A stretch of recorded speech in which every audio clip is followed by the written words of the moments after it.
who violated that promise? Was it Xi Jinping? Was it the United States? And the American ambassador is telling me, no, it wasn't Xi Jinping. It was the United States' failure to accept that offer.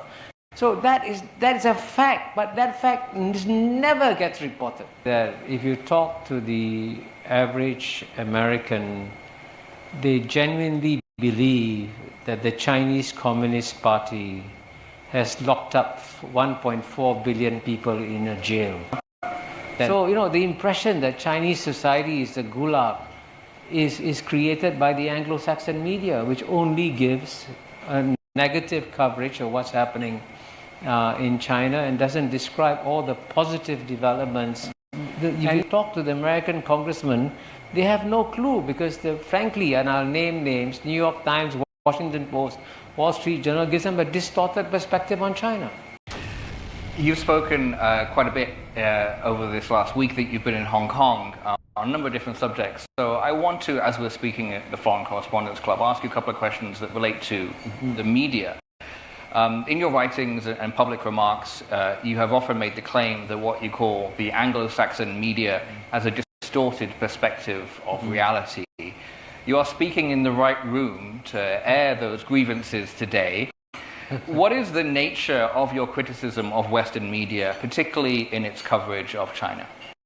Well, I think I would be fair to say that the Anglo-Saxon media provides a distorted perspective of China. And I would say that if you talk to the average American, they genuinely believe that the Chinese Communist Party has locked up 1.4 billion people in a jail. That the Chinese people are being oppressed by this repressive Chinese Communist Party. And most Americans are not aware that in the year 2019, before COVID came, 139 million Chinese traveled freely out of China, and 139 million Chinese returned back to the gulags of China. There's something wrong with these Chinese people. They voluntarily return to gulags, So, the impression that Chinese society is a gulag is created by the Anglo-Saxon media, which only gives a negative coverage of what's happening in China and doesn't describe all the positive developments. And the Chinese people have experienced greater improvements in their standard of living in the past 30, 40 years than they have in the past 3,000 to 4,000 years.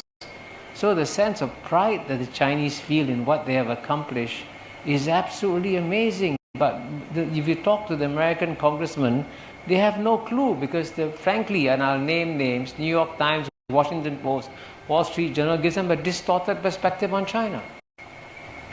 I'll move on to my second question and look forward to questions from the floor shortly to follow up on that point. The other question I have pertains to misinformation in general. On issues such as the South China Sea, you've said in the past that the Western narrative and the Asian narrative now can't even agree on the same facts. Yesterday's small flare-up with the Chinese naval vessel colliding with a Philippine ship is an example of exactly what you were talking about. This also speaks to a wider trend in public life of not being able to agree on facts, right? The rise of advocacy media, social media echo chambers, disinformation campaigns, and some politicians' willingness to exploit these media ecosystems with what Kellyanne Conway notably termed as alternative facts. We seem to live in an age where people feel entitled to not only their own opinions, but also their own facts. You have been in public life for 5 decades. How have you seen the rise of the partisan press and social media change diplomacy and the nature of diplomacy over the decades? Well, definitely in the age of social media, you're definitely getting much more untruths circulating more widely, and it's going to be a big problem for all of us. The search for truth is going to become harder and harder. That's a reality. But, there are 2 dimensions of the problem. One is social media, which is unregulated, which is a problem. But I would say in quite often, even the regular, in my view, the Anglo-Saxon media can give a misleading story. And I give you one example, a story that now everybody in the Anglo-Saxon media believes. is that Xi Jinping offered to Barack Obama to demilitarize the South China Sea, since you refer to the South China Sea.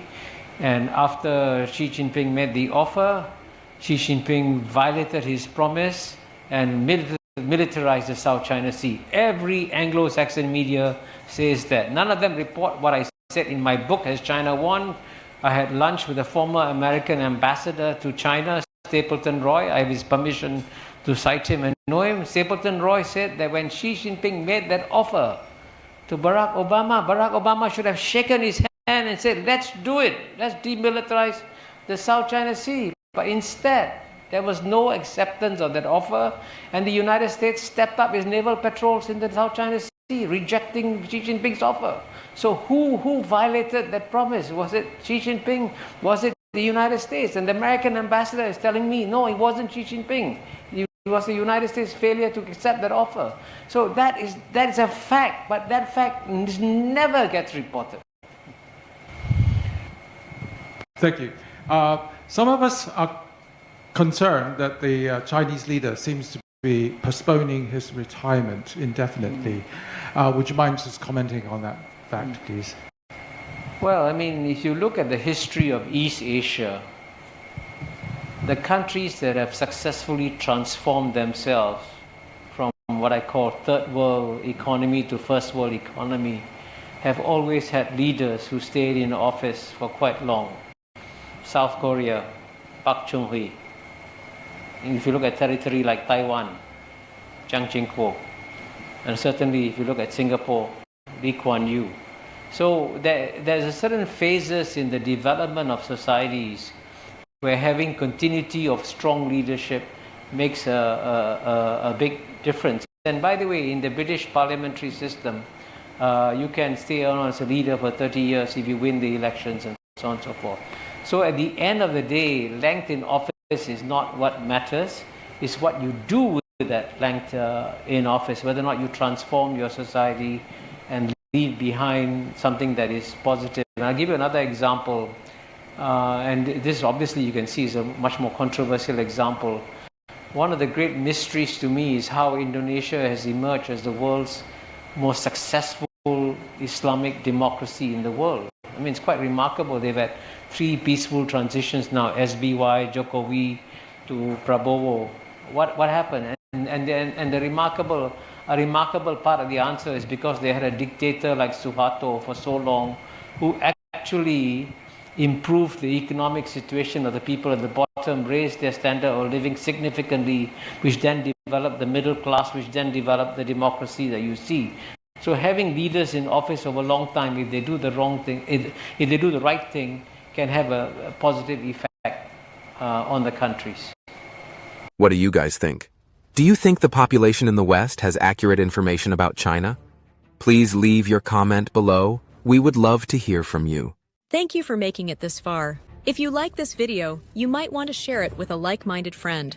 Thank you, and as always, stay blessed.